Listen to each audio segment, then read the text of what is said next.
You're listening to the Patriot Nation podcast.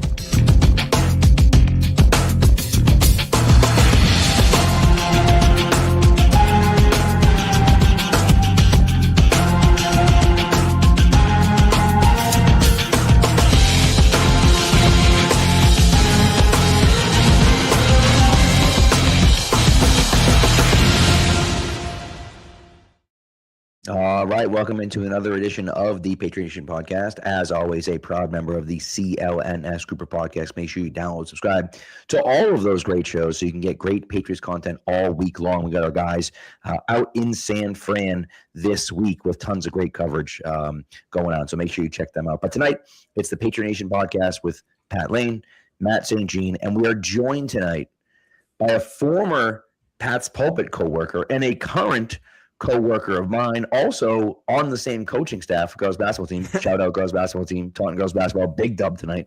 And he's the host of the Patriot Lead podcast, and it's Barrett Hodgson. Barrett, thanks for coming on, man. We're happy to have you back on here. Excited to be on the show. It's been a while. It's been a while. It's an honor. It is. I'm excited. We got a good episode tonight. I'm ready to talk Super Bowl. Oh yeah. Those are great words right there. Considering the last time I was on, we were talking Bailey Zappi. So yes. And we don't need to say those words ever again. Oh my Lord. Let me just when's the last time you guys checked Tankathon? Last year. Right? I checked like 2 weeks ago, but only because I wanted to see how many picks the Patriots had, and that's the best spot for it. It's just like it feels so nice. I feel like by this time last year, I had done like 3 7-round mock drafts. Like I was like all in on mock draft. I haven't even watched.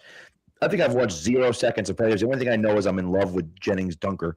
Outside of that, I don't know any names of anyone or whatever. So I'm going to be completely unprepared going into draft time. But that's okay because we're here playing in the Super Bowl again, and what the hell could be better than that? We thought for all of you listeners, what we would do is we'd split up the 2 nights. We're going back-to-back nights, Tuesday night, Wednesday night. We're going back-to-back nights. We have Barrett on tonight. We have JP Acosta on with us tomorrow night. We're going to go offense tonight. Patriots offense, how they can be successful. Seahawks offense, how they can be successful. And then tomorrow night, we're going to do the defenses. So we'll do the same thing, how the Patriots defense can stop Seattle and how Seattle's defense can stop the Patriots. So that's what we're going to get into tonight.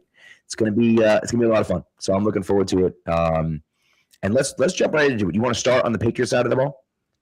I think it makes sense to start on the Patriots side of the ball, right? That's what people are here for. That's what they want to listen to. Well, no. Let's make the people wait. You want the good stuff. You gotta sit through some stuff here. Okay. All right. I like that. I like that idea. Matt, you had something. You actually brought something up before we started.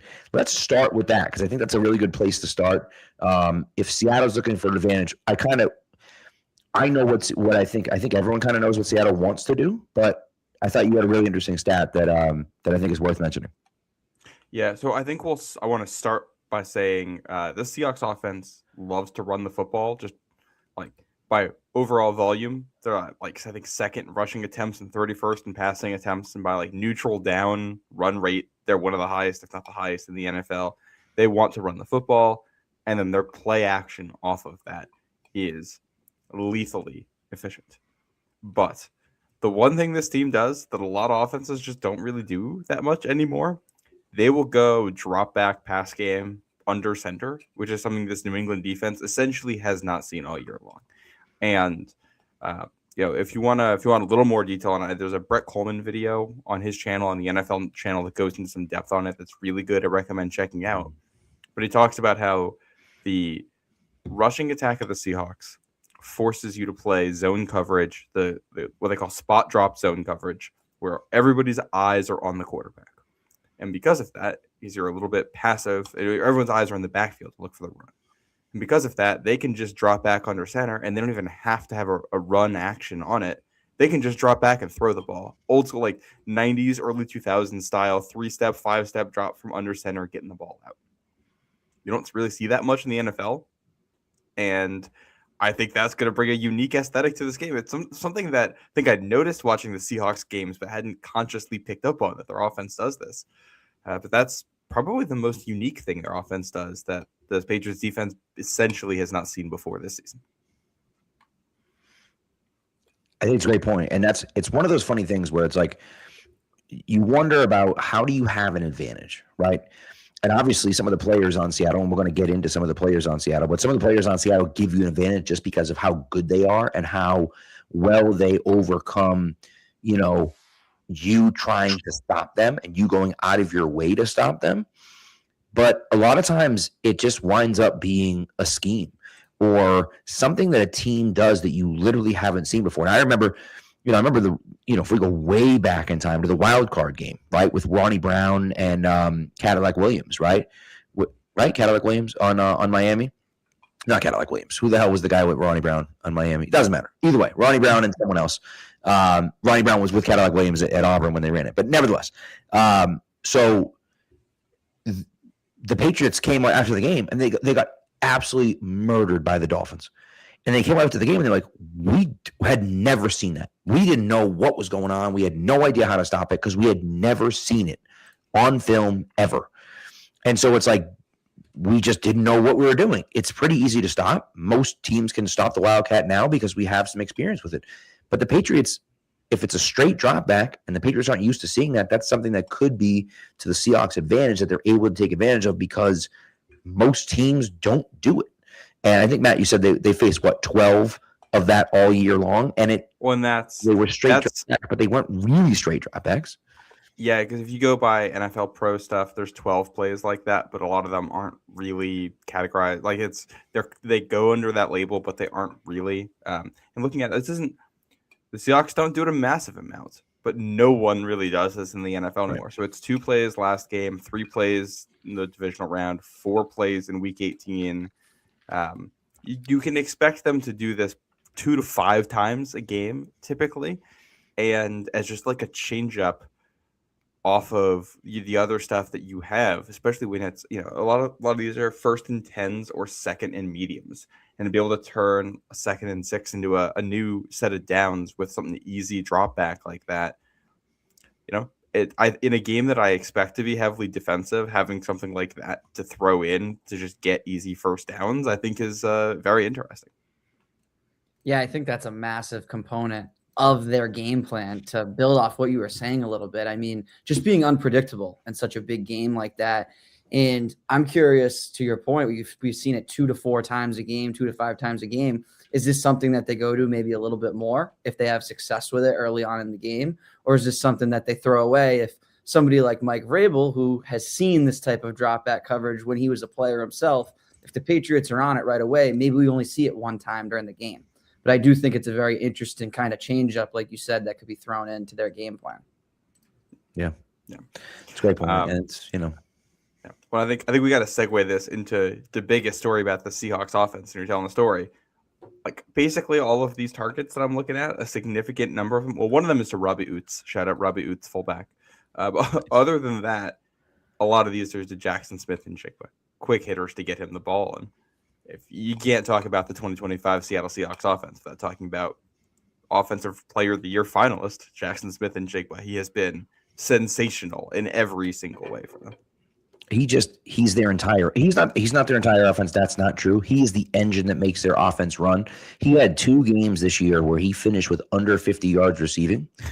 One of those games they won 26-0. One of them they won 41-6. So they didn't have to rely on him in those games, which is why he didn't get the ball a ton in those games. The vast majority of those games, he's over 100 yards receiving. He finished with a bunch of touchdowns. He was uncoverable. And I think the big thing about, and we're going to get into Kenneth Walker because I think the run game is a huge aspect of this. The JSN thing is real, right? And it's not as simple as Christian Gonzalez is going to lock down JSN. That's just not the way it's going to work. Or it's not as simple as, well, Carlton Davis is going to take him away with the safety help over the top. He moves around the field. He goes in motion all the time. He's playing out of the slot. He plays in the backfield at times. He just does a little bit of everything, and he's in unpredictable spots, which makes him incredibly difficult to guard. And that combined with, you hear Brady talk about, and this is one of the things that Brady's gotten so good at, some of his play-by-play stuff. When he talks about the shoulder plane of JSN, not giving away where he's trying to go, and how his shoulder plane stays flat at all times, right? And you just kind of think about, like, he's a route technician. And I know people say those things. He really is. Like, you watch him run routes, you watch him set guys up, and it's like they don't know what's coming, and all of a sudden he's gone and he's got 3 yards of separation, and it happens in an instant. And him and Donald have been on the same page all year long, and credit to them, because this is the second year in a row with the second new quarterback, with another monster year from JSN, and he's a problem. You're not going to stop him, but can they stop him enough where he has 7 catches for 95 yards? If he has, 8 catches for 150 and 2 touchdowns, they're going to be in trouble. If he's got 7 for 95, you can at least manage that. Absolutely. And I think that a player like JSN, he opens up the field so much for everybody else on that offense. And I think somebody I want to talk about a little bit tonight is Rashid Shaheed, because when you have a guy who's such a good route technician like Jackson Smith-Njigba, and you have to put 2 guys watching him kind of at all times, then that's that big play potential that especially the Patriots defense should be worried about in this game. And that's where Seattle really can blow up a game, is when they can get Shaheed working downfield, they can have Cooper Kupp working over the middle, and then Jackson Smith-Njigba doing a little bit of everything out there. And the Patriots defense is going to have to put some serious attention on JSN, which could allow these other guys to have really, really big productive games. Well, I think it's worth pointing out, that's a great way to look at this. Like, JSN, almost 1,800 receiving yards. No other Seahawk has over 600. He's it. But Cooper Kupp and A.J. Barner, the next 2 guys on there for receiving yards in Seattle this year, success rates of 58.6 and 63.2 when they're targeted, which are, Barner's is 26th among all receivers. Kupp is 54th. So these are guys who are you have a lot of success when you're going their way. They don't get the ball a lot, but the space is open for them because of the attention JSN gets. Yep. And then Rashid Shaheed is kind of the opposite. He's 50% success. He's not someone who is going to get a lot of targets. He's not someone who's going to catch all of his targets, but when he catches them, they're big plays. You look at the NFC Championship game, big 3rd down early, you get man coverage, he wins 1-on-1 on the outside, you go over the top, you get a massive play to get into scoring range on your first possession of the game. And he's kind of like Kyle Williams in that way. He doesn't need a lot of targets.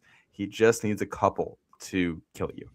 And I think that's one of the things that makes the Seattle offense so hard to stop, is that, like, when you have one guy who's that good in JSN and a running back, when we get to the running game, who's as good as Kenneth Walker, you just have to devote so many resources there that the other guys all get much, much easier opportunities. I think in some ways it reminds me of some of those Brady and Gronk offenses, where it's like, you got Brady and you got Gronk, and the attention Gronk gets means everyone else has one-on-ones. Yeah. And was Brandon LaFell a great receiver? No. But he catches the go-ahead touchdown against the Ravens in 2014 and the opening score of Super Bowl 49 because the attention goes elsewhere, and he gets the one-on-ones, and he's good enough to win one-on-ones against number 2s and number 3s out there, which is, that's what Barner and Kupp and Shaheed get. Single coverage against guys who usually are not your best corner. Right. And that's really what it comes down to. This is, speaking of Rashid Shaheed, like, this is a big punt the ball out of bounds game. Like, just punt the freaking ball out of bounds. I would say the Patriots and the Seahawks, the last thing that you want is either one of those guys returning punts if you're the other team. Obviously, if I'm the Patriots, I'm hoping that we're able to get a stop, somewhere inside the 20-yard line and make the Seahawks punt to Marcus Jones. But, I'm just punting the ball out of bounds. I'm kicking it as far as I can out of bounds. Is my plan, because he's so explosive with the ball in his hands, and especially even the kickoffs. Like, just kick it out of the end zone. I don't care. Just kick it out of the freaking end zone. We just can't have him return one for a touchdown. And so those big explosive plays, and that's the Seahawks offense, I feel like, is one of those offenses that has those big explosive plays. They get a lot of them to JSN. But then there's a lot of them that come from other ways as well. And Walker, we've kind of danced around the Kenneth Walker thing, but just one thing on Cooper Kupp. Fantasy players, Fantasy football players are probably like, oh, Cooper Kupp stinks and he's no good anymore. No, just because he didn't put up big numbers, he still gets open. He still is able to catch the ball. He's still a very good receiver. He's not quite as dominant as he used to be, but he doesn't have to be. Right? If he's your number 3 receiver, he's getting open in those areas. And he's a tough cover still. He still has fantastic hands. And again, another guy that's just a great route runner as well. Never won on his speed anyway, so you're not really worried about him, beating you over the top, but you never were.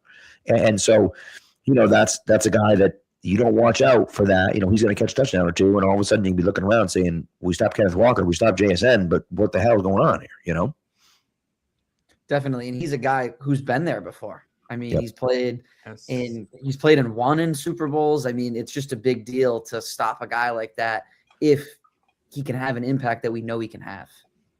Yeah. I know we got to talk about the running game here for Seattle in a second, but I think we've talked too much about the Seattle passing game without talking about the guy throwing the football, and that's Sam Darnold. Mm-hmm. I have been shocked at the tenor of the discussion on Twitter over the last couple weeks here, especially the last week, the way that people seem to think that Sam Darnold has fixed all of his issues. I believe he led all NFL players in turnovers this year, 14 picks. He put the ball on the turf 11 times. He was tied for the 4th most batted passes this year of any quarterback at 15 of them. I would be shocked if the Patriots can't get at least one turnover off of him on Sunday. What makes this Seattle offense so interesting? We've talked. If you listen to what we've been saying so far, you would assume that Seattle offense is a top 5 unit in the league, and they are number 3 in total points scored. They're also just 11th in points per drive on offense. A lot of their scoring comes from special teams and defense, and a big portion of that, they've got one of the highest turnover rates in the NFL. They turned the ball over 28 times this year, which is the 2nd worst mark in the league. And it all starts at the quarterback position. Darnold can be gotten.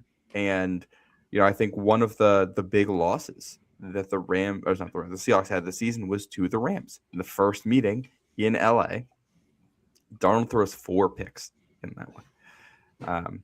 I think a lot of people forgot how the Vikings season ended last year. There's a tone to this discussion right now that, man, how in the world did the Vikings let this guy go? People remember the last 2 games he played for Minnesota last year. They were ugly. Sam Darnold self-destructed in both of them. Looked awful. And I think you watch the tape. The thing that stands out most about him is that if he is in trouble, his first instinct is just throw the ball somewhere, usually in the field of play. And that's why you get the batted passes, because he's throwing the ball he's got a low sack rate because he just throws the ball when a defender gets near him, which means you get the deflected balls. That's where these fumbles come from. That's where these picks come from. Like the Minnesota game, Seattle easily could have lost that game if they weren't playing Max Brosmer on the other side, because they turned the ball over early and gave Minnesota a chance to take the lead early in that game. So I think if you're Clint Kubiak, you're coaching your last game here for Seattle, and you're drawing up a game plan, I think you're going to ask Sam Darnold to do the least amount possible, not just because you don't want the turnovers to ruin the game, but also because you want to lean into the running game against the Patriots defense that, they will blitz the hell out of you, and I don't think you want to let them do that.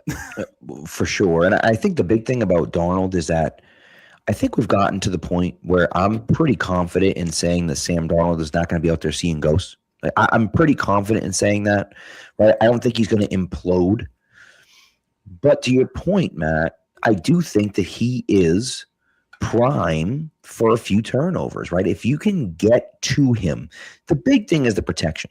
You have to be able to get to him. And number one, getting to him comes to stop the run. And we're dancing around this, the Kenneth Walker in the run game. But if you can make them one-dimensional and make him beat you as a passer, that is the recipe for disaster for Seattle, because then he's forced to do it himself. And then if you can get pressure on top of that, that makes things even more challenging for him. Again, I don't expect him to implode. I do feel pretty confident. Now, they haven't turned the ball over in 3 straight games. It's been 3 straight games without a turnover. So that's a big number for them. I think they're due. I think they're due for at least 1 turnover in this game. And the question then becomes, what do you do with that turnover? Can you turn it into a pick six? Can you turn it into a short field that ends in a touchdown? Can you take advantage of his mistake and turn it into a great play for your team? And I think that's really what it's going to come down to for the Patriots. He's not going to throw 4 interceptions. I don't think he could. I mean, of course, anyone could do that, right? I don't think he's going to do that. So then the question is, when he makes his mistake or two, can you take advantage of that? Yeah, I think that's a huge component of this game. And to build off, you were talking about the Minnesota game a little bit, Matt. Flores drew up a game plan on defense where there was pressure in his face all day long in that game.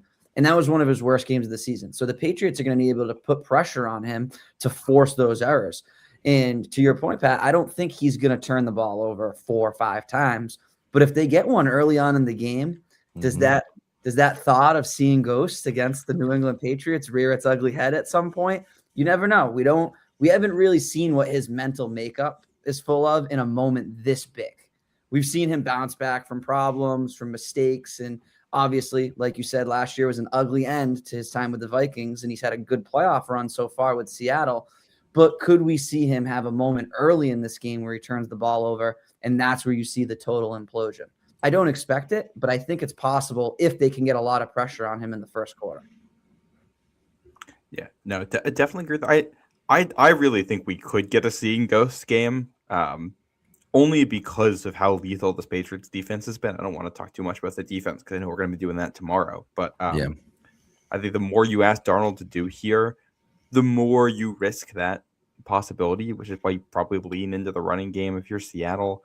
I will say the fact that he is willing to throw the ball no matter what is also an asset for them. I mean, he does create plays. I think that's something the Patriots defense are going to have to be ready for, is that plays will look like they're over and then suddenly they're not, and you still have to rally to the ball and finish. So like that'll be a factor.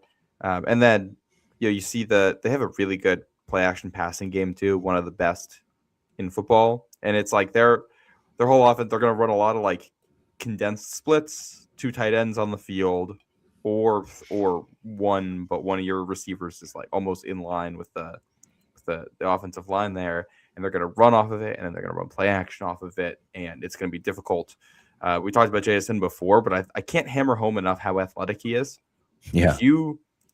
He looks like a speed receiver out there at times. There's one play I watched, it was against Jacksonville, where he just gets a one-on-one with Darnell Savage, who ran like a 4.42 40, and just beats him on a skinny post. And he looks like he's jogging the whole time. He just does it with ease.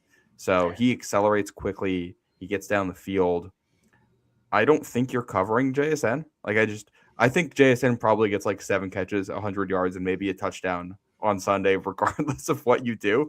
Yeah. And then is it silly to say that JSN's almost, I don't want to say irrelevant, but JSN's going to get his no matter what. And how good the Seahawks offense plays almost feels more reliant on what happens in the other place. Yeah. I think he's so consistent. I think that makes a ton of sense. It's kind of like similar to Belichick in the first Rams Super Bowl when he just said, like, Marshall Faulk's not going to beat us, right? Like, we take away Marshall Faulk, and then, okay, some other things will happen. And I actually think it was that Denver game where, was it Noshawn Moreno, where they would just run the ball. Noshawn Moreno ran for like 200 yards against the Patriots, and they won because it was like, whatever, dude, go ahead and run. Like, that's not your offense. And they knew Manning would check into it. So, again, you don't want to give up 200 yards receiving to JSN. That's not a good thing. But he's going to get some. Let's flip over to the run game. Can I do one last thing on the pass game? Only because it has to be mentioned. The worst player on the Seahawks offense is their starting guard, Anthony Bradford. Yep. He's number 75 out there, I believe on the right side. I think he's on the right, because Abel's on the left. Yeah, he has allowed the most pressures of anyone on this team. He's also not a good run blocker, so that'll segue us into that. But he just doesn't handle miscommunications well on the line at all. He was probably one of straight up the worst starters on any playoff team this year. This is someone who is at home on the Chargers offensive line. We're talking about that caliber of player. Yeah. And I think that's your biggest weakness. So defensively, you're going to target that, and I'm sure Seattle's going to do their best to minimize that as much as possible, which I think gets us into just running the football so he can't be blitzed. 100%. And that's kind of is a good segue into it. And Kenneth Walker obviously is a great player. And you look at some of the other numbers. One thing that bears mentioning though is Zach Charbonnet tears the ACL, done for the year. So Charbonnet's out. And that's a huge loss for the Seahawks because he is their kind of ground and pound guy. He's their guy, short yardage. I need 3 yards, give it to Charbonnet and have him run up the middle. And he's got breakaway speed too, don't get me wrong. But he's their power guy. And Kenneth Walker has been typically their receiving back, their kind of scat back for not having another term, but really he can do a little bit of both. It's just that they don't give him all of it so that they, spare some of his usage. I think one of the interesting things about Walker is that you look at the success that he's had against stacked boxes this year. And it's insane. The success that he's had against stacked boxes is wild. And I think part of that reason is because he's so difficult to tackle.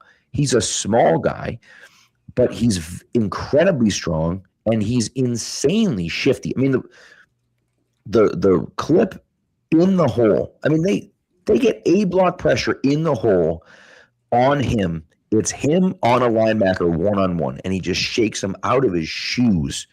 And it's just like an unbelievable clip from last week or from 2 weeks ago or whatever in the NFC Championship game. And it's just that's the type of guy that he is. When you stack the box, you're trying to stop the run. If he can break 1 or 2 tackles or make someone miss, now you don't have as many guys in the back end that are trying to make the tackle. It makes it a lot more difficult. If the Seahawks are going to be successful running the football, I think that they're going to want the Patriots to stack up to try to stop the run.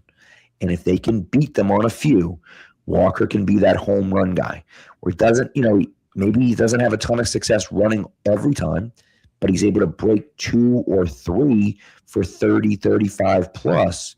And now all of a sudden you get some of those explosive plays in there, and maybe the down to down success rate may not be high, but because he's able to break some tackles and be shifty and hard to take down, they're able to have some success with the running game anyways. And that's what makes this run game so difficult to stop, is because even if you stop it on a down to down basis, he can still take one deep on you. And it's like, man, we just stopped him 9 straight times for 3 yards in a row, and he just took one for 40 on us. And now all of a sudden, like, the running game is open, and we got to worry about all this stuff. Yeah, he's a true home run hitter when it comes to playing the running back position. And something that I heard today on 98.5 on the radio, they had an analytics guy come in, former PFF guy, and he was talking about how he's actually not very good at hitting holes. But like you said, he's very good at breaking tackles, and that's where he makes a lot of his big running plays after the fact. And to your Zach Charbonnet point, I mean, all year long, they relied on him heavily, like in goal line situations, 3rd and 1, 4th and 1, just 3rd and short, 4th and short situations, and they don't have that now. So it's going to be interesting to see how the usage of Kenneth Walker is in this game. I expect him to be on the field pretty much 100% of the time, but they don't really have much after him. If something was to happen to Kenneth Walker, like if he rolled an ankle early in the game or something like that, we're talking George Holani, we're talking Cam Akers off a practice squad. Like, they really don't have a lot of depth at that position if there was any sort of injury to Walker early on in that game. So I think it's going to be really interesting to see if they pace Walker throughout the game, if they come out right away and they try to give him 15 carries in the first half. I think their key to success would be kind of balancing him out and keeping him fresh throughout the entirety of the game. But it'll be really interesting to see how much they push that agenda of establishing the run, especially if, to your point, they have 8 straight rushes where they get 2 or 3 yards prior to getting that big home run play. I'm curious if they give up on it at all. Can I ask you guys a question? I have a real trivia question for you. Yeah, man. Do you know how many times this year Kenneth Walker has 20 or more carries this year in a game? Yes. It's not going to be more than like 1. Yeah, I was going to say 0. 0. Yeah. He's had 19 carries a bunch of times. Yeah. He's had 19 carries a bunch of times, but he has never carried the ball for more than 20 carries. And last year he had 1 game, I think, of 20 and 1 game of 25. He's just not a bell cow. That's not what he does. And so if you can stop him on a down-to-down basis, it makes it very difficult for them. They like to run the ball, but he isn't the type of guy that's going to take the ball 30 times and be like, yeah, we're good. Don't worry about it. I'm going to push back on that only because I think Charbonnet's been so good that they haven't had to. I think when you watch him, he has so much gas in the tank. Yeah. You're telling me it's a Super Bowl. It's 2 weeks rest. You got a whole offseason to recover after this. I mean, I don't. Charbonnet might take 5 snaps off. Sorry, not Charbonnet. Walker might take 5 snaps off. I wouldn't be surprised if it's all right. You're going to be on the field basically every snap. Right. Yeah, and I think it's important too to note that it was kind of a split backfield all year. So it wasn't like he was somebody who logged all these carries all year long. So yeah, it hasn't really happened 20 plus carries, but I could definitely see this being a game where they just run them into the ground. Yep. This is what you save the guys for. Like, this is the whole idea of the running back by committee. So the guy's legs are fresh when you get to this point, and his are very fresh for someone who is as important to their offense as he is. Yeah. And I think I mentioned this last week, but it's funny when you pull up like PFF's page for just like all like the team ratings, the Seattle Seahawks offensive line does not get good grades for run blocking. And then you sort by running back grade right at the top, because both Walker and Charbonnet are that kind of guy. Yeah. And I mean, Kenneth Walker is the real deal. I think like we said, he's a threat to break anything. He's also like, he doesn't get the ball as a receiver all that often, but he can be pretty lethal with it. There's one play against Tennessee where they ran like a little, I couldn't tell if it was a screen or not. I think it was a designed screen type of thing where they go like a play action shot play. Receivers run down the field, takes the defense with them, and then they just dump it to Walker in the flat with the fullback right out in front of him. And it was like a 25, 30 yard pickup. Easy, because once you get him in space, he's fast and it's hard to tackle, and he'll eat up all that ground.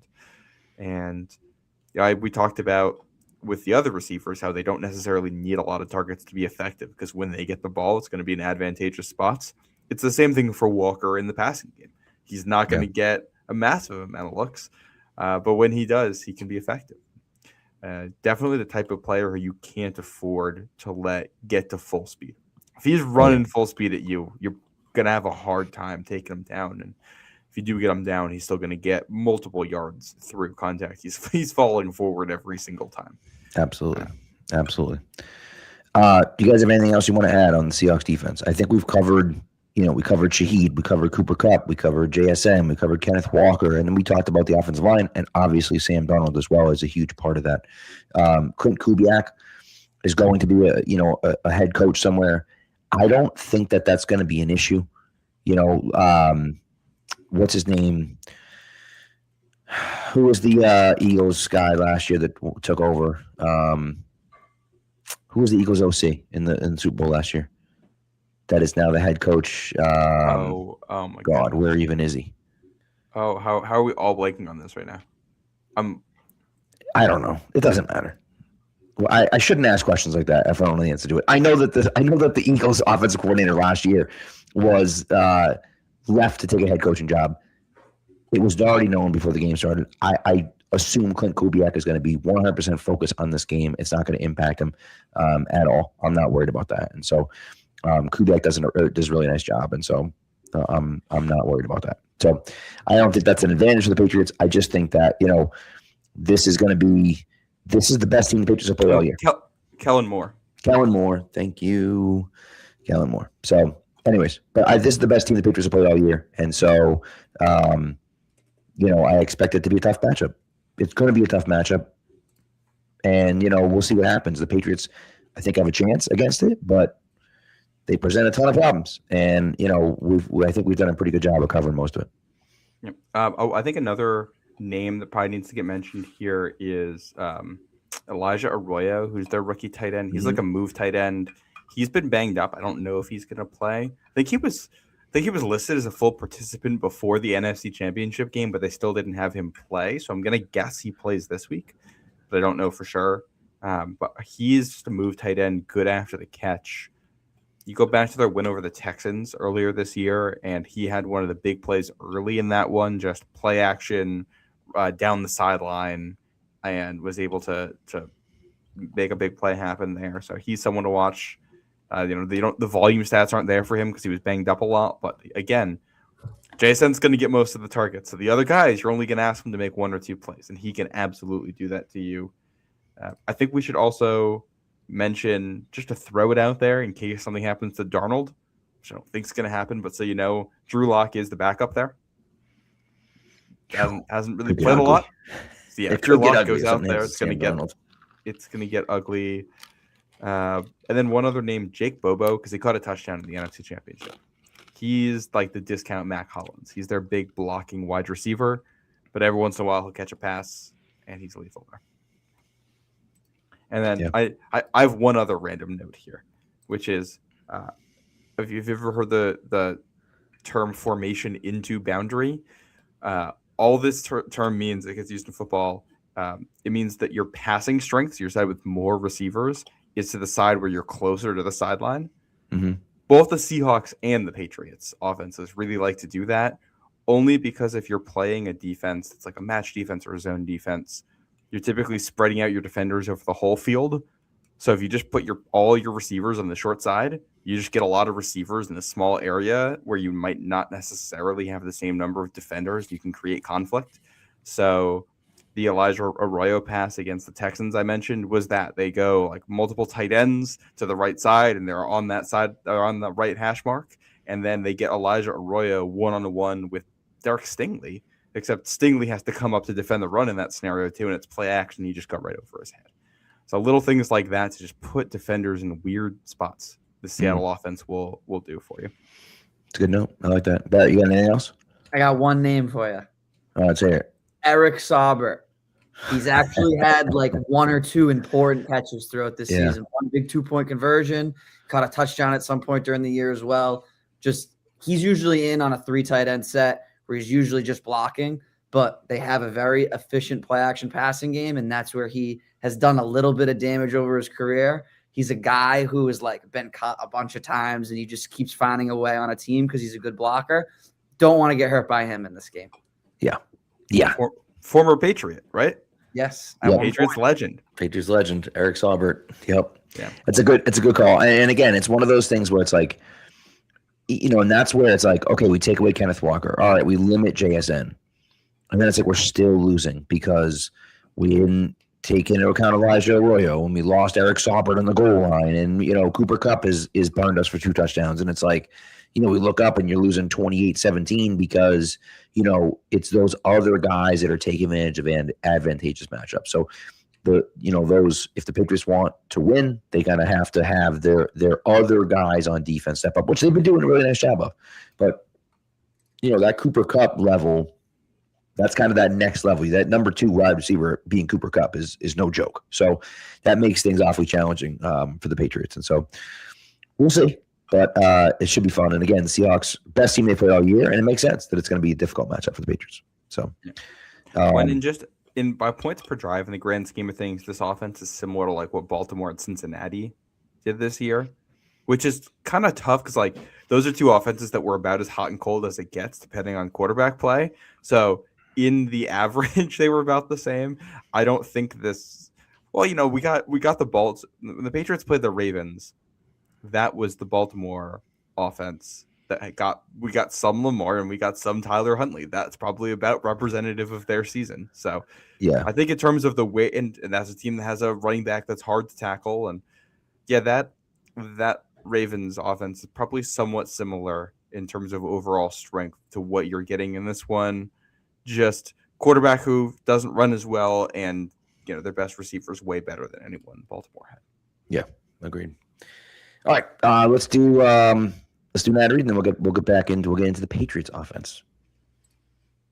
This ad read, of course, is for Prize Picks. The big game is almost here, and there's no better way to cash in during America's biggest sporting event than Prize Picks, where it always feels good to be right.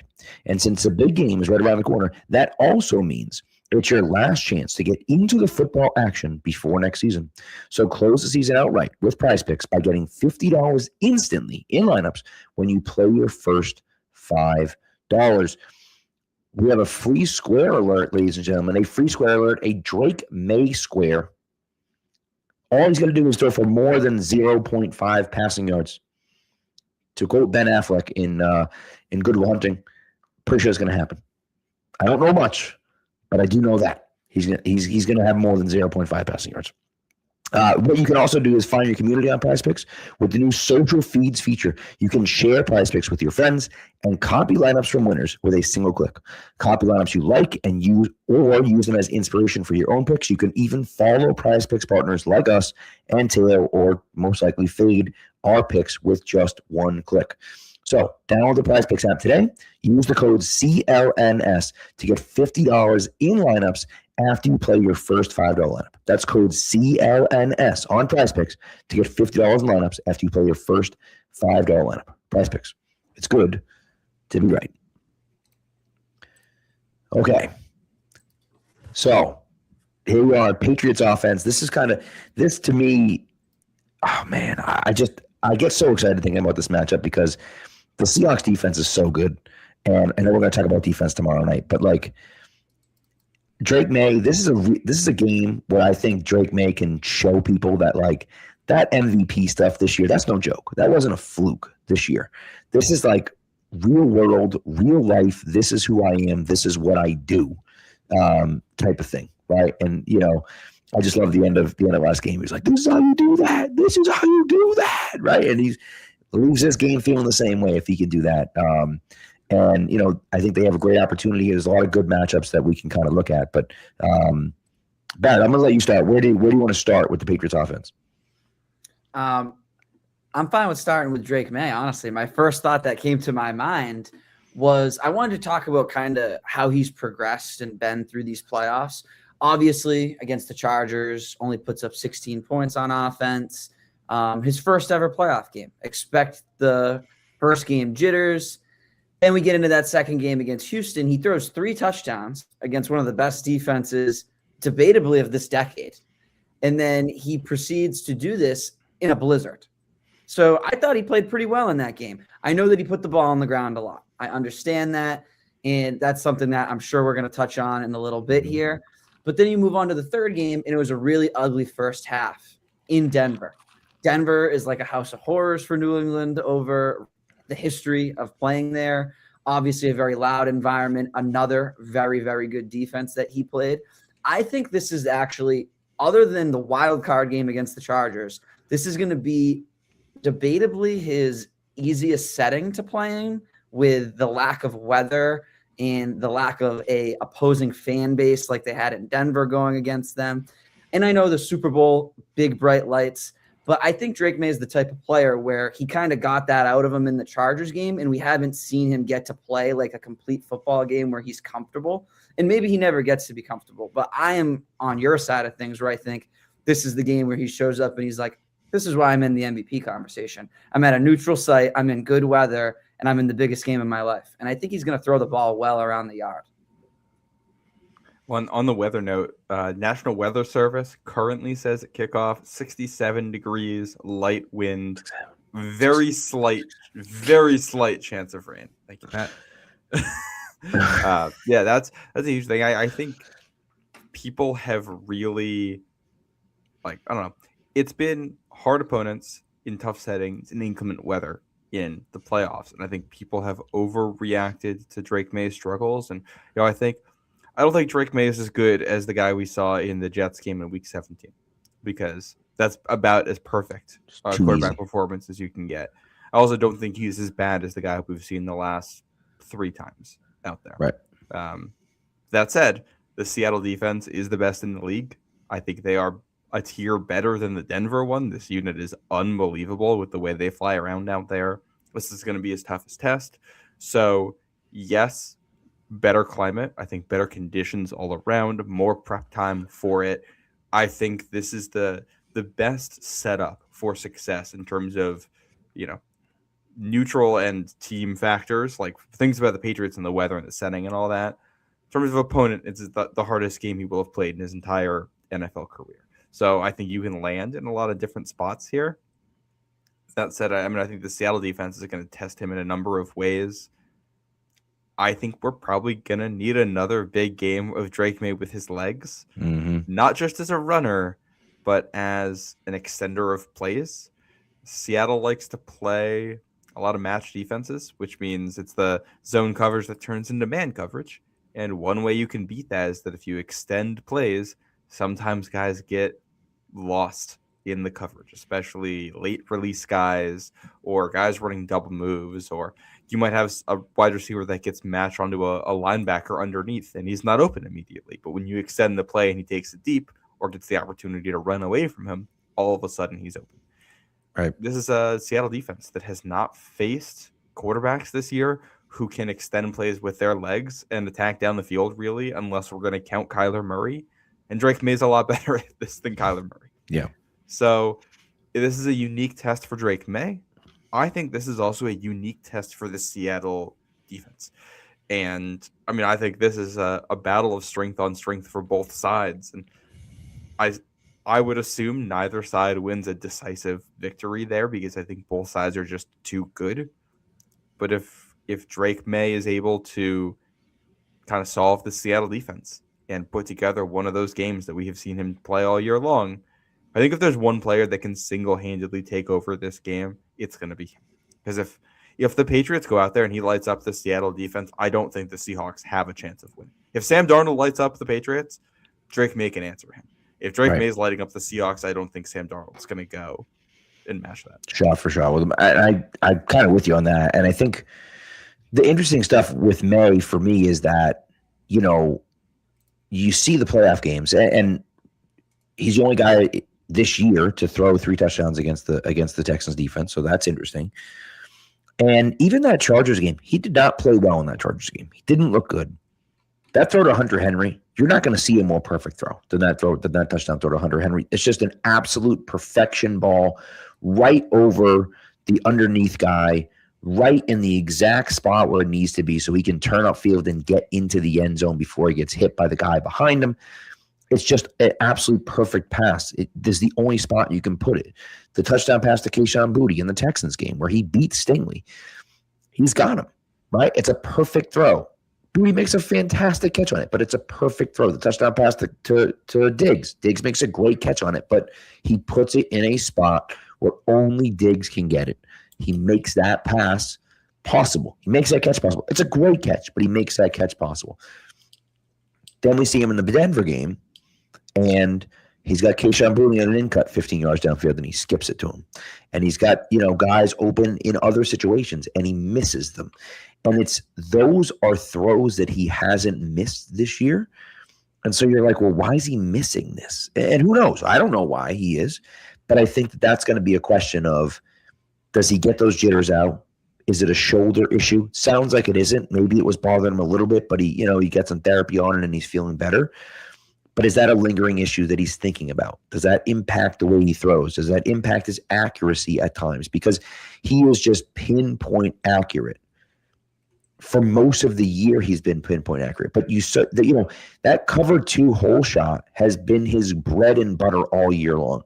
He had Pop Douglas on it, had him open, missed him in Denver. And so again, is it the elements? Is it the wind? Is it the elevation? Is it is it the crowd? Is it his shoulder? We don't know, right?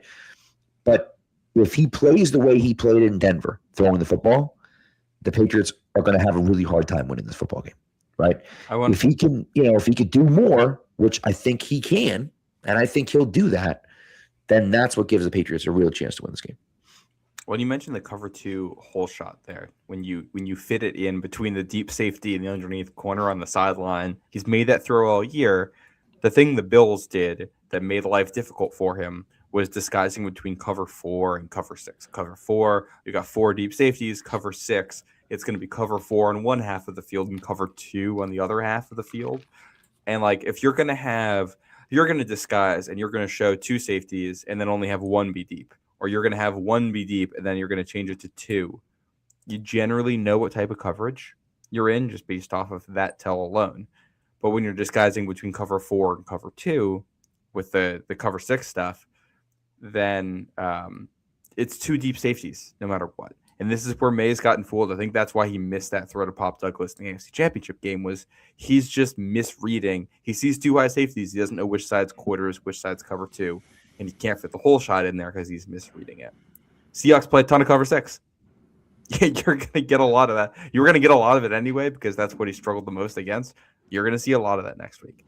You got 2 weeks to prep for, 2 weeks to try to master the nuances of, the tells of when it's one coverage and when it's another, and what side to throw to, when you can throw a whole shot, when you can't. You don't have to be perfect. Like I think you can turn the ball over in this game and still win. The Seahawks have played high turnover games in both directions all year. 6th most turnovers forced on defense, 31st in turnovers on offense. Like they just played high turnover games. You think you get one on Sunday and you can still expect to win. So like you have to be aggressive and be willing to push down the field and try to make some big plays happen. I think if you play scared against them, you're going to be in trouble. Yeah. I agree. I think he needs to let it rip all game long. And to your point with the fact of him being somebody who seemed, I don't know if he was playing scared, what it was in the Denver first half, but either way, it did seem like something was off. And to what I was saying, I think that this setting with the weather, the neutral site, I think is really important here. And I just think overall, he's going to have the ability to sling the ball down the field. And to build on what you said, I think we could also get away with a turnover, but I think it needs to be through the air. If he's going to put the ball on the ground after getting sacked for a 10-yard loss, that's a big difference in field position battle. Where he throws the ball down the field 25 yards and it gets interception. So to me, it's no fumbles. You can live with a pick. You can't fumble the football. Can I throw a great stat out here?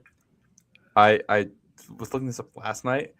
There are 26 quarterbacks who have played at least like 50% of whatever the max number of snaps is this season when you're just sorting in PFF. 26 starting quarterbacks. Drake May and Sam Darnold rank 26th and 24th in fumble grade. Yikes. Both of these guys put the ball on the ground. Yeah. So I do think, either way, if one of these quarterbacks is just able to avoid the fumbles entirely and keep the ball clean all evening on Sunday, I think that team's going to have a really good chance to win the game. Yeah. And to me, as much as I think Drake is going to be able to throw the ball, and I think one of the things that benefits the Patriots about that cover 6, right? Him struggling against that cover 6 has been pointed out on Twitter. Warren Sharp talked about it this week. People notice that, right? Seahawks play a lot of cover 6. There's 2 advantages to that. Number one, you see what it looks like when Seattle does it because they do it. It's not something foreign to you. The Seattle isn't going to come out and run the cover 6, which is unlike what they've run all year. You see them play the cover 6. You can watch film of those exact guys playing that exact defense that you're going up against. That's an advantage for you. The other advantage is that the Patriots now have had 2 weeks to game plan against it. They know that they're getting cover 6. They know that they're going to try to fool Drake in that cover 6. So they're preparing him and prepping him for the fact that he's going to see that. One thing that we've seen with him over and over and over and over is that he makes mistakes, but he doesn't repeat those mistakes. When he gets fooled, when he makes a mistake, he typically cleans it up and is better the next time, right? And I think one of the things that's honestly impressed me the most this year with him, and I think if you look at a guy like Caleb Williams and compare him to Drake May, I think the biggest difference between Caleb Williams and Drake May is the little things. Drake May does so many of the little things well. And that honestly drives the Patriots offense forward. He's not making the wrong play. He's not throwing a crazy pass that, sometimes it gets completed and we're like, how in the world did Caleb Williams do that? Oh my God, he's a hero. And then sometimes it's an interception and you're like, what are we doing? What were you even thinking throwing that pass? Drake May doesn't do that stuff anymore. I feel like he did it a little bit last year. And he's really kind of stayed away from hero ball. And listen, he may have to throw the team on his back every now and again in this game. Maybe he will. I thought they did a really nice job. That first drive in the second half last week against Denver was a massive drive. Obviously, they eat 9.5 minutes out of the clock. May makes a few nice plays with his legs. They end up kicking a field goal, but you waste almost the entire, half of the third quarter. And by the time the fourth quarter starts, it's a blizzard. And so Denver can never get anything going offensively. They can have a drive like that. And I think Drake can do that, and he can be successful on a down-to-down basis. It's not just, oh my God, I'm going to make this crazy play that everyone's going to wow at. It's, I'm also going to make these little plays that you may not recognize, but I'm making the right read on this play, and I'm taking the 5-yard pass, or I'm throwing the ball out of bounds instead of taking a sack, or throwing into triple coverage or whatever. And I think that makes a difference, and I've seen that from him this year, and he just continues to soak things in and grow. So the fact that he struggled with that cover 6, I think, is actually a benefit to them because he'll be more prepared for it this week. You mentioned the little things, and I think that'll be massive too. Like you're gonna have to hit on big plays against this defense. That's been his bread and butter. He's one of the best deep quarterbacks all year. You're not winning this game without that. Where they struggled, like I look at the second half of that Bills game, they ran like 18 offensive plays in the entire second half. Why? They couldn't execute on first and second down there, and you're in third and long, and you're off the field. I think just being willing to know when the deep shots aren't there and checking it down is going to be massive. And this Seattle defense, for as good as they are, they're not perfect. They still do give up points. They're not shutting teams out every week. There's going to be checkdowns available. I think your tight ends, when they release late, they like block and then release. Ramondre Stevenson, when he blocks and then releases, are guys that, all right, well, if you extend the play and you're back there for 5 seconds and Ramondre blocks for 3 seconds and then releases and you can just hit him with the ball, he might be able to just pick up 12 yards and you can move the chains. Or he can pick up 6, now you're in 2nd and 4. Things like that, where it's just you don't, and it's this is the thing with Drake May, right? Finding that balance for him between extending plays long enough to create something and knowing when a play is dead and you just got to eat the sack. He's been riding that line, trying to find the right balance all year. And he's an aggressive quarterback. You're never going to get that out of him. It's what makes him great. And you're going to have to, some of the fumble issues are just the other edge of that sword right there, right? Him wanting to create big plays and hang in the pocket. He's going to be a little bit loose with the football while he's waiting for that to happen. You got to find the right balance. And there's the thing. You only have to do it for 60 plays this Sunday, and probably fewer than if you're going to be handing the ball off, you got to do it for 40 plays. I don't think you're going to have more than 40 dropbacks on Sunday.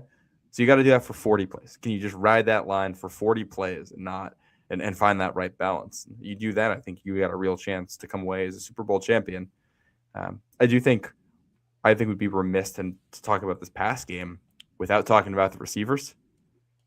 You need guys to make plays down the field. Plain and simple. Receivers just need to step up and make plays. They haven't in large part the last couple of weeks, outside of a couple of really big ones against Houston. Those 3 touchdowns you were talking about, Barrett, with guys coming up huge on all of them.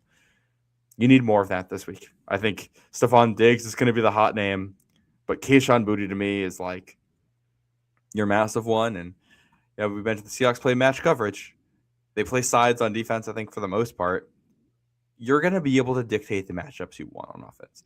If you would like to get a receiver on a certain safety or on a certain corner, you can make that happen. So you're going to have, that's what these 2 weeks are going to be about, making sure that you can get into that look. And then you just got to execute whatever it is that you've drawn up. Whether it's, Kobe Bryant back there, maybe their weakest link in the secondary, getting guys on him. If we can get 2 or 3 deep shots where you get a receiver one-on-one with him, and you can take him down the field and give Drake May an opportunity to throw that football. Things like that, where it's like, all right, you're going to have maybe 3 of those plays, and you only need to hit one of them, but you do have to make sure you hit at least one of them. That comes down to May and the receivers executing. Yeah, definitely. And to your point, Diggs is going to be the hot name, and I think he's probably going to have his best game of the playoffs in this one, and that's because he's the type of guy, he's waited for this game his whole life. And I think he's just going to leave it all out there. I think he's literally going to be willing to die to win this game out on that field on Sunday. So I think he's going to impress. I think Boutte is a huge part of the game plan as well with some of those deep shots. But I actually think there's a role for Mac Hollins in this game. We saw him make some plays last game, especially on that big flea flicker down the field.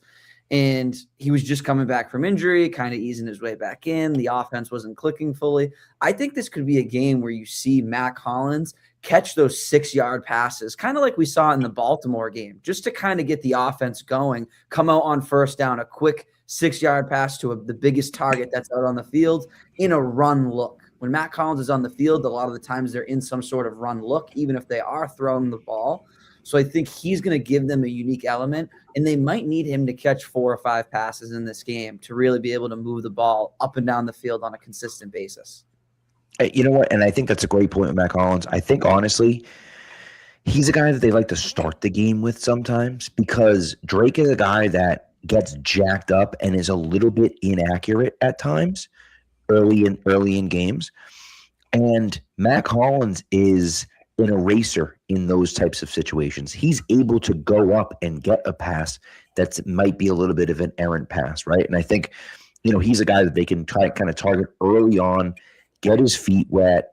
Drake's got his feet underneath him now, and okay, now we can go attack with our other guys and throw the ball downfield and hit those hole shots and, make those tight needle point, throws that we need to make because we've gotten those throws out of the way. And, oh, by the way, we have, 10 and 12-yard completions off of it because Mac Hollins can do those things. And so I think that might be a big part of their offense to begin with.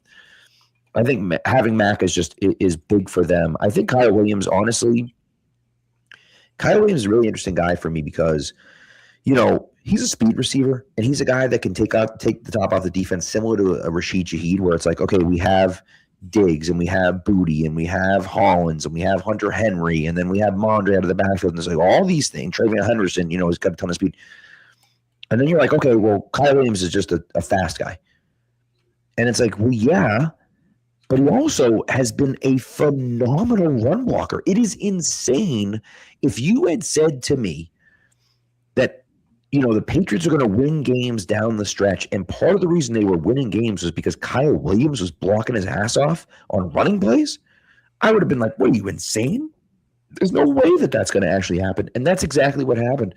You look back to that, to the game-winning touchdown against the Ravens, and it's like, Ramondre is kind of weaving around him because he's just blocking his guy so well that Ramondre ends up in the end zone, and it's like his guy never even touches him. It's like Kyle Williams, as a rookie, is doing that. It just was something that I did not see on his college tape. I don't think anyone thought they'd get that from him coming into the league. And the fact that he's doing that this year as a rookie, I think is very encouraging for what you're going to see in the future for him.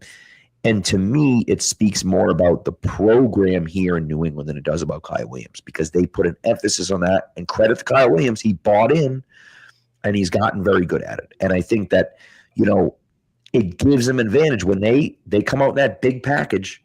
They've done that a lot. They come on that big package with Kyle Williams. Kyle Williams can do a great job blocking, but if you play up too far and you want to press him a little bit, he can also run right by you and score a touchdown. So you have to be careful not to press too much, but also be like, well, yeah, he can still run. They can still run the ball in this set because he's such a good blocker outside. Speaking of blocker, I think we're talking about the Patriots pass game. I think we got to talk about Ramondre Stevenson as a blocker. I think he's going to be massive. This is a Seattle defense. They like to, first of all, they don't bring a lot of blitzes, and they don't need to. They get pressure at a high rate. Then when they do blitz, they also get pressure at a high rate. Then they pick their spots with the blitz. They're very efficient with it. But when they don't blitz, they like to bring twists and stunts, just like this Patriots defense. The Seahawks pass rush is ninth in pressure rate when they're bringing line games, 19th when they're not. So this Patriots offensive line, you have to be able to correctly identify when the Seattle defensive line is doing something funky and then block it up. Then I don't think anyone erases mistakes or gives their offensive lineman protection better than Ramondre Stevenson in terms of backfield protection this year. He's been unbelievable at that. And in a game where, you're probably not going to have a lot of receivers getting open immediately. So if you can give Drake May 4 seconds instead of 2 seconds to throw the ball, that is a massive, massive difference in terms of how long Seattle has to cover. And in terms of Drake May's comfort, we talk about settling him down and letting him throw the ball accurately. Just making sure he's not getting hit is going to be part of that. So Ramondre being able to step up, clean things up, working with Jared Wilson, I'm assuming, on that left side, which was it It was on the big run Drake May had in the conference championship game where he steps up and Ramondre steps up, gets a big block, and then Drake May is able to run right up the middle. Mm-hmm. I believe I'm remembering that correctly. Yeah, or maybe just off a left guard. But either way, he's basically up the middle. Yeah, plays like that I think are going to be huge too, just to shore things up. And, you know, the Seattle defense, they like to bring Leonard Williams is the guy for them on defense. Yeah. Not getting too deep into their stuff right now, but like wherever he is, that's where something funky's happening. So everyone has to be on high alert for that because he's a freak. He's really good at what he does. They're going to bring a lot at you, and you know, Ramondre is going to be like I don't think we see a lot of Trevion Henderson. Not because he's bad, but because if you're throwing the ball, I want the best blocker out there possible, period. And Ramondre, I think, is also just a better receiver than Henderson right now. More nuanced route runner, more consistent play to play. I think you need that. I think we can segue into the running game here, but I think you only really see Trevion Henderson in situations where you know you're running the football and they know you're running the football. Yeah, I agree. I think it's going to be a light Trevion day. But I think that he's just due for a big play. And a big play can be a 20-yard run. It doesn't have to be a 60-yard touchdown run. He could make an impact and have a chunk play somewhere. And I just feel like he's due for something like that. But that is also kind of opportunity-based. I do think with the game plan that's going to be drawn up over 2 weeks, they're going to try to get him in space at some point. And maybe that's in the receiving game, which we haven't seen a whole lot of this year. But I do think Trevion will have some sort of role where he does touch the ball. It may be 5 times. If it's going well, it may be 10 times. But I think he's going to get a couple of touches. That being said, I don't know if there's a more important player other than Drake May than Ramondre Stevenson to this offense this week. The pass blocking we just did 5 to 10 minutes on in itself. And I mean, think of him as a runner as well. I mean, yards after contact, things like that. He's been really, really good. And to think about where he's came from after that week 3 game against Pittsburgh, where he put the ball around twice. And now we're handing the ball off to him, getting him 20, 25 touches a game in 3 straight playoff games is just kind of crazy to think about. But he's been so good, and he's really taken on that role. And he's been great ever since the foot injury that he had midseason. And Trevion kind of had his coming out party during that. And then Ramondre comes back, and then you have this good 1-2 punch.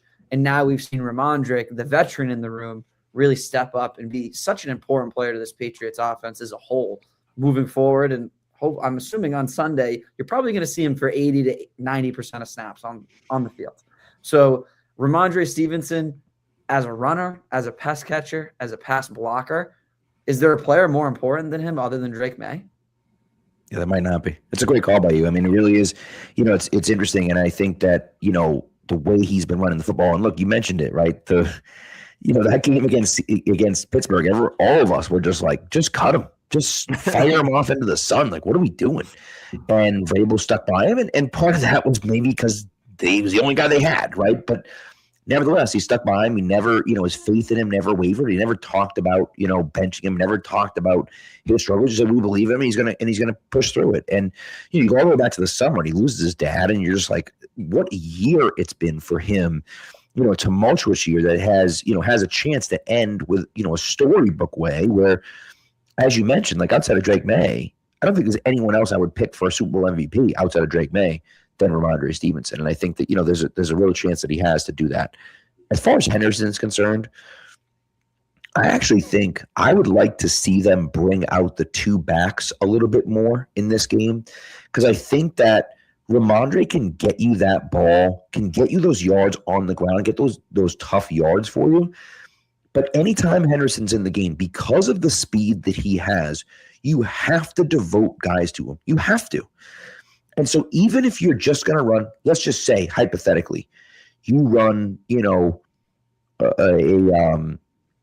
a shotgun with 2 backs on either side. Trevion on the left, Mondre on the right. Trevion runs behind on the left or in front. Either way, it doesn't matter. Trevion goes to the right. Mondre goes to the left. Somebody has to go with Trevion. Somebody has to, because you have to respect the speed that he has, especially getting to the edge. Someone's got to respect that speed. Now that's one less guy that's in there trying to take away the run from Ramondre. And so I do think that, you can catch them in some disadvantaged spots if you have two backs on the field. They've also done things where they'll have two backs on the field and they'll split everyone out wide and just make both of those guys, kind of receivers and run some routes. And so I think that, especially if they're going to play that kind of two deep zone, that's a spot where, as you said, Barrett, like he can hit some of those 20, 30-yard gains, and it hasn't been good. It hasn't always been good. He's looked really shaky in the playoffs, but he's got 2 full weeks to get ready for it. And I think that, I want to at least try to get him the ball because he has that home run ability. You get a few of those X plays and all of a sudden it's like, hey, we got some points on the board and, we start putting some pressure on the Seahawks.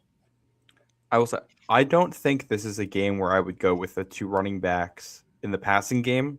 And I'm going to segue this into the running game. But I think one thing that's important to know about the Seattle defense when you're game planning for them, they're not like most defenses in the way they put their personnel on the field. Like if you played Madden before, you probably do this. You look at the number of receivers the other team is going to have, and if they got 2 receivers, we're going to play like 3-4 or 4-3. And if they put 3 receivers, I'm going to play nickel. If they got 4 receivers, I'm going to play dime. That's how I play Madden right there, and that's how most defenses do it. Seattle does not do it that way. They play to the situation. So if they think that you're more likely to pass than run, or if it's just neutral, they're going nickel or dime. They've played with 5 or more defensive backs on the field. They've for 92.5% of snaps in the regular season. They just don't go to heavy personnel for the most part, base personnel. And I think when you put 2 running backs on the field, when you're trying to create passing explosive, a lot of it's because, all right, well, we want one of these guys matched up on a linebacker, and then we're going to take advantage. I don't think Seattle's going to give you that opportunity, but I think one of the things that we're going to see early in this game is to flip it the other way. I think the Patriots are going to put 6 offensive linemen on the field, maybe on the very first snap of the game. Yeah. And they're going to say, all right, are you going to play nickel defense against our 6 offensive linemen set with a fullback in there? Like get ready for the Super Bowl starters to include Jack Westover and Thayer Munford, baby, because this might happen. They're going to say, how are you going to match this? Yeah. And I think this is where you use Trevion Henderson. This is the best run defense in the NFL. I don't think you're going to run often. I don't think you're going to get a lot. But like we said with Henderson, it only takes 1 play. And I think you can run to the outside on Seattle. The concept they've been most vulnerable this year to is the pin pull stuff, which the Patriots don't do a ton of, but they've been good at when they've done it. And Trevion Henderson can do that. It's get him in space, get him to the outside, let him follow a lead blocker. That's his strength. Mm-hmm. I wouldn't be surprised if the first play of the game is some kind of a toss play out of 6 offensive linemen to the side away from where Byron Murphy is for Seattle, who's unbelievable. Yeah. And it's just, all right, let's see. Are you going to play nickel? All right, you're going to have 5 defensive backs on the field when we have 6 offensive linemen. All right, we're getting Trevion Henderson to the outside. We're going to get him in space, and we're going to see if we can get him to go. I don't think, unless you're able to consistently run the ball against them, I don't think you're going to see the Patriots commit to it a lot. I do think the 6 offensive lineman stuff would just be, can we run it enough, or can we get you to put 3 linebackers on the field and then go play action and get a matchup that we like? And I think that'll be an extension of the passing game, which they've been good at all postseason. You're not going to run it a lot, but I think you can try to hunt some explosives there if Seattle's going to be, saying that we think Nick Emanwuri alone can handle the stuff to the outside. He's a freak, by the way. Let me tell you. You know how sometimes you watch college tape and you can just you don't even need to know who you're scouting. You just turned on. You're like, oh yeah, that's the guy who's the NFL player on this team. Yeah. When you turn on the Seattle defense, that's how Nick Emanwuri looks. Yeah. Compared to pros, he's an unbelievable athlete. I've never. Which is so interesting because he was one of those kind of shot in the dark guys that was like, hey, this dude's a freak athlete. We don't know if he can actually do it on the field, but he's such a freak that we're just going to draft him and just hope that he can figure it out. And he's been incredible for them. Unbelievable. I know we're talking about the Patriots offense, but I can't not talk about Nick Emanwuri. Yeah. Yeah, I think the Thayer Mumford heavy look shout is actually a great one. You're probably going to see that a lot in this game. And I'm curious to see if they can get Ramondre going with 4 or 5 yards a carry opposed to the 2 to 3 that we were seeing most of last week. Given the fact that Seattle has the number 1 run defense, it's probably unlikely, but just the personnel benefit that you have against that nickel or dime look, it's worth a shot. So I think you're going to see it a lot often in the first half. If they go away from it, it's because we need to put points on the board and then we need to throw the ball over the field. So hopefully we're seeing a lot of the 6 offensive linemen look and a boring game plan, because that probably means things are going well. Well, and if you can find a way to run on this Seattle defense, that changes things, because their whole thing this year has been, we can play light personnel and still defend the run, and then now you're behind the chains and everyone knows you have to throw the ball, and we have an elite pass rush and an elite secondary, and everyone's playing incredibly fast, and you're screwed. Like that's the recipe for them. And if you can force them to be uncomfortable, like, this is, I think, a unique aspect to both teams here. These teams haven't really played from behind all year long. Like, the only time we've seen the Patriots really come from behind to win was that Baltimore game. Right. And this is a Seattle team. Like, you look at the playoffs, they go back and forth with the Rams in that third quarter. But the game against the Niners, I mean, the game-winning points are scored on the opening kickoff. Right. For much of this season, they have played with a lead.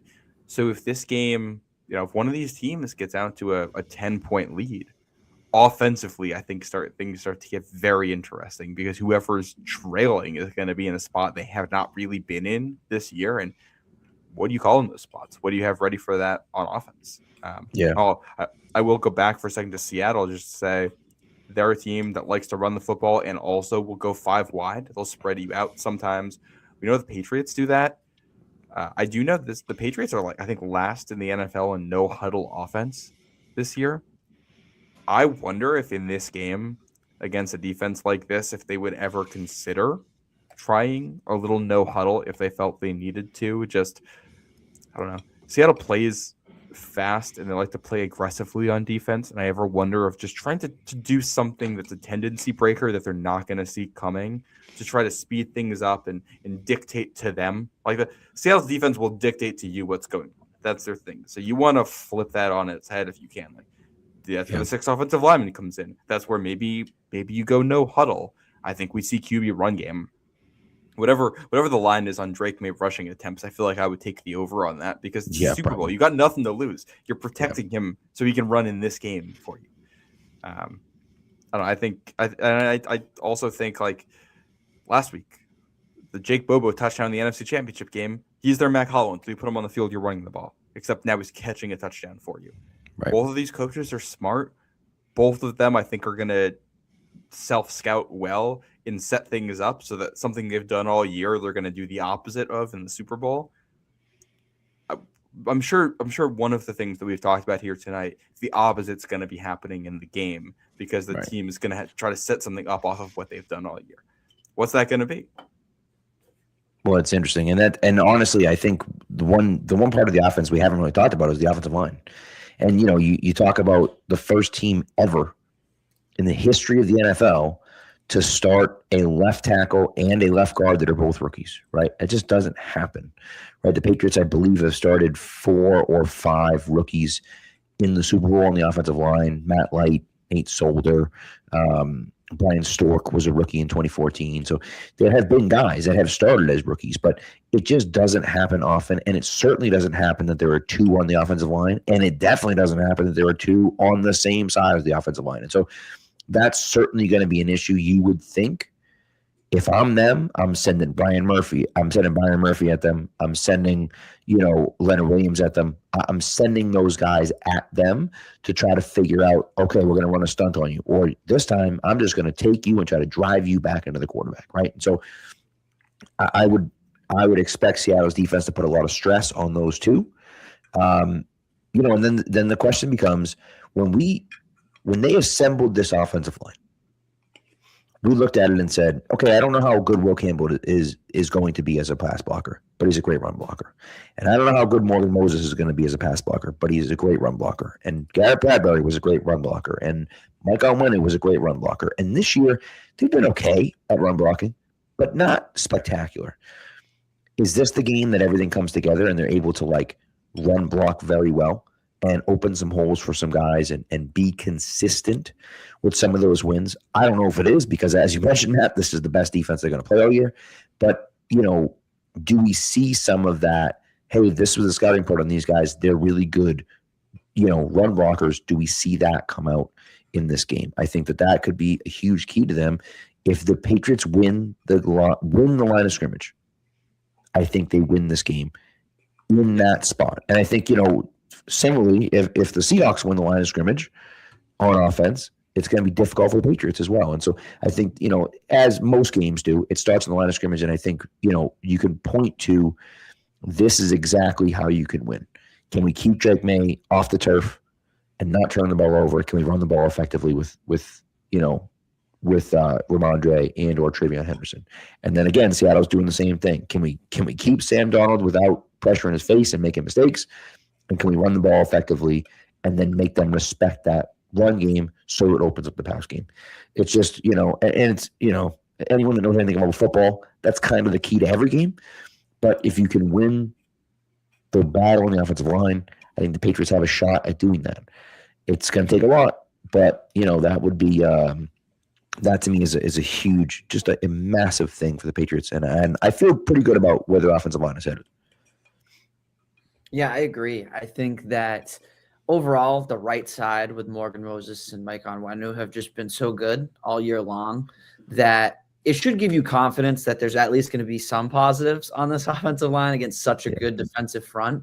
But I think this is going to be like McDaniels at his best, throwing chips for guys, putting extra guys on the line to help block. I think we're going to see a lot of creativity from McDaniels in this game to help out those two rookie offensive linemen. And I think there's going to be times where Will Campbell is going to need to be able to stand his ground one-on-one so Drake May can sling the ball down the field to multiple receivers that are actually running routes. It's not just people in the flat, release blocking, things like that. I think that's going to happen at some point. And it's just, I think it was interesting to see that Will Campbell came out and said in the whole media scheme of things that last week was when he felt his best since his injury. So maybe it's happening at the right time where he is becoming healthy where he needs to be to the point where he can be as effective as he was earlier on in the year. And maybe we get his best game of the entire playoffs when it matters the most. And I will say, I thought Will Campbell was good in the AFC Championship game.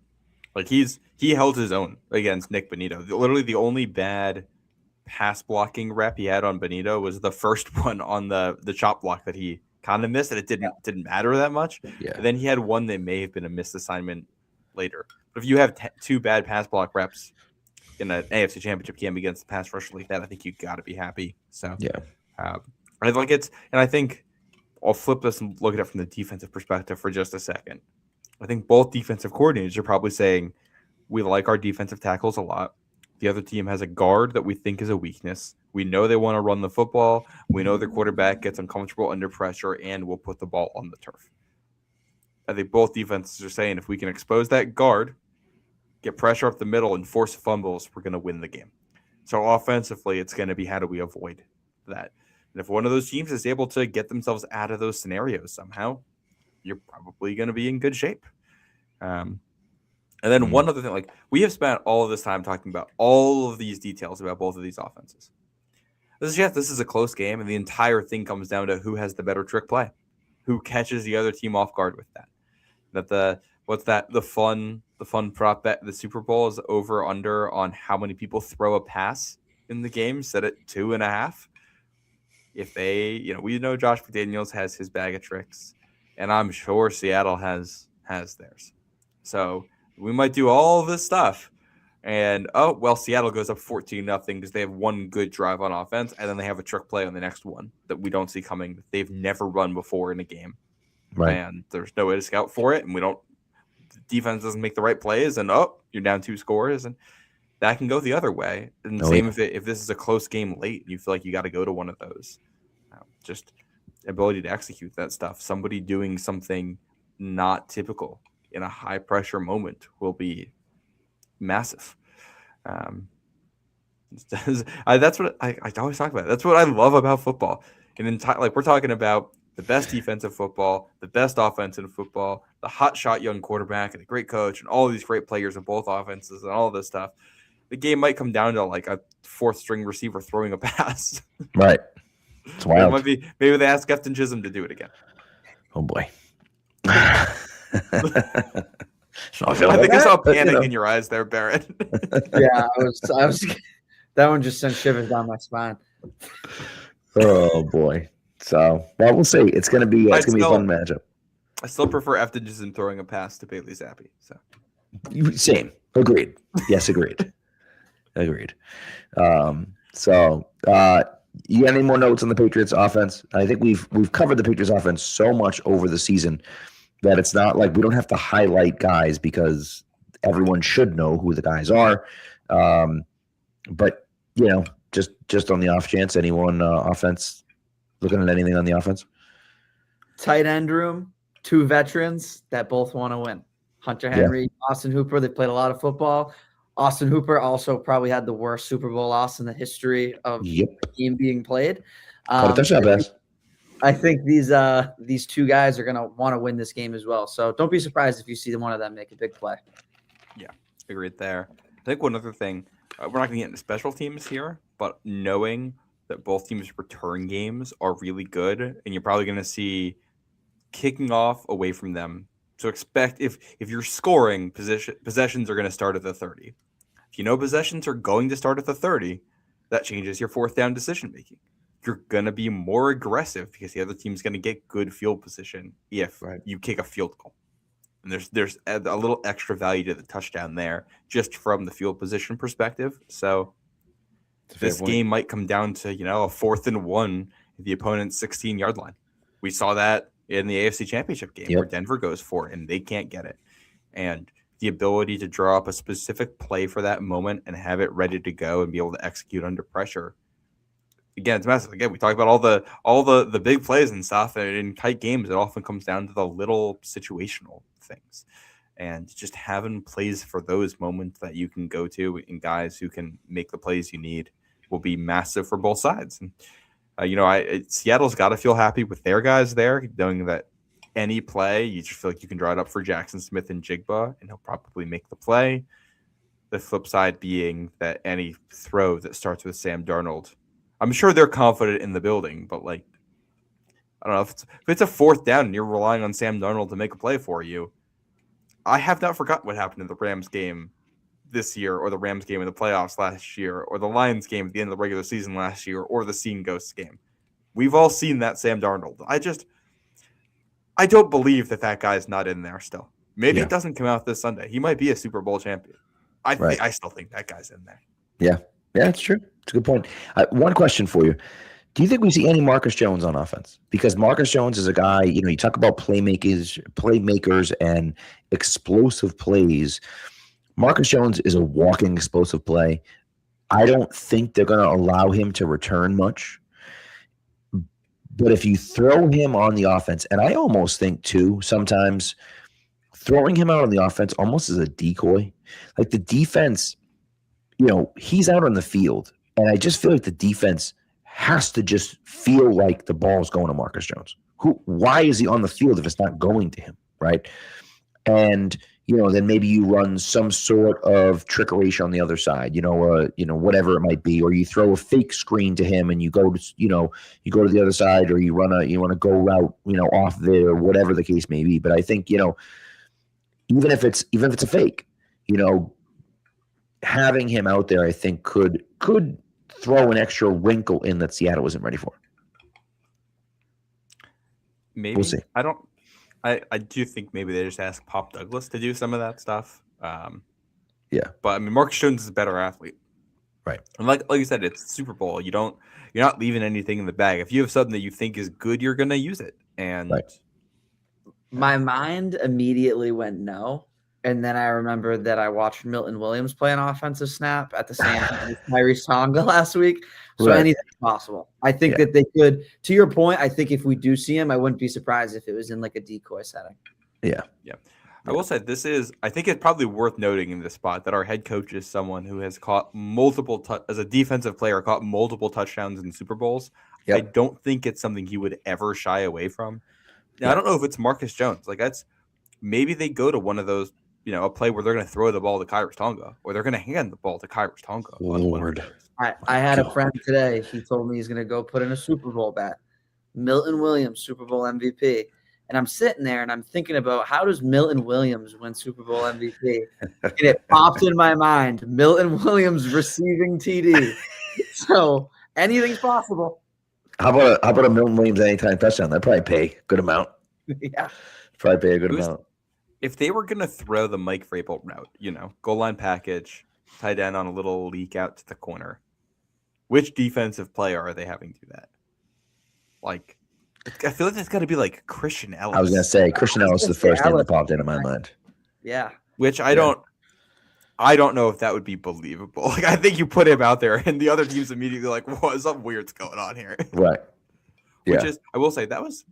I'm gonna bring this all the way back for a second. When we were watching the 03 games over the summer, I wasn't quite sure why that package was so effective until I realized the Patriots were rotating fullbacks and tight ends like crazy, and the only consistent way they could have a goal line personnel was to just put defensive players in because they were the only guys they knew that were going to be around and active, and that they were running it with those guys, which is why Vrabel ended up being so effective.